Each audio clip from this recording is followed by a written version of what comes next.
ప్రార్థన చేసి 5 సుబ్బారావులు నన్ను తీశారు, ప్రార్థన చేయించుకున్నారు. నేను ఇంటికి పిల్ల ఫోన్ చేసి అమ్మ అయ్యగారు ఉండా అంటే ఉండమ్మా రాజప్పలు ఇంటికా అన్నాను. మరి అచ్చేట్లు ఫోన్ కలుపు మన జరిగిందిగా సంతానానికి కలిపో ఫోన్ కలుపు అది ఏందమ్మంటే ముందు అయ్యగారు కలిగి వాడతాను. సంవత్సరం కట్టు వచ్చి ఫోన్ కలుపు సంవత్సరం అయ్యగారు అంటే ఎక్కడ అయ్యగారు నేను మళ్ళీ ఫోన్ మాట్లాడుకుంటా రాజులు వచ్చి ఇప్పుడే పోయింది అయ్యగారు అన్నారు. మళ్ళీ మండలి కట్టు నాకైతే ఏం జరిగింది నాకు భయం వేసింది. మరి నాకు అక్కడి నుంచి రాన్న కొద్దిగా ఇబ్బంది పిల్లలు నవ్వుకుంటూ మాట్లాడితేనే నేను సంతోషంగా లేకపోతే నాకు భయం. ఇక వచ్చాక ఇది ఏందమ్మా బాగా ఎవరు పిలుస్తున్నారంట దగ్గర పడలేదు ఏదో చెప్పాలి తలుపు తీసుకోమని తలుపు తీసి రాసి రాసి పిలుస్తున్నానంట మనుషులు నిద్ర పాడాలని బాగా అసతాగా చేస్తున్నాను.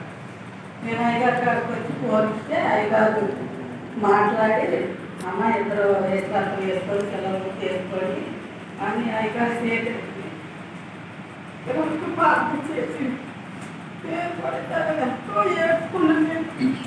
అయ్యగారు ప్రార్థన చేసి సెలవు చేసుకున్నాం ఇద్దరు చుట్టూ వేసాకం జరుపుకోండి అని చెప్పింది. వాయిద్యం జరుపుకోమని చెప్పింది చుట్టుపక్కల కూడా. సరే ఇక్కడ అన్నారు. నేను కూడా చేసేసాను. మరి అయ్యగారు ప్రార్థన సంఘ ప్రార్థన మరి దేవుడు ఆలోచించి సాతాన్ని మరి ఏ గర్భులు పెట్టుకొని పెట్టు మంచి ఆరోగ్యం ఉండాలి. సాతాన్ని మంచిగా నిద్రపోతున్నారంట బాగా ఉండాలి. దేవుని సిద్ధం వల్ల నేను కూడా నా పిల్లల కోసం కన్నీరు కాశాడు.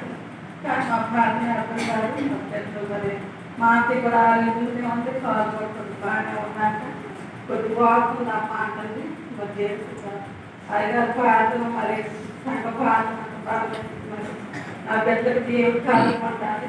మా కుటుంబ కోసం అందరూ ప్రార్థన చేయండి. సాక్షి దేవుడు. ఆమేన్.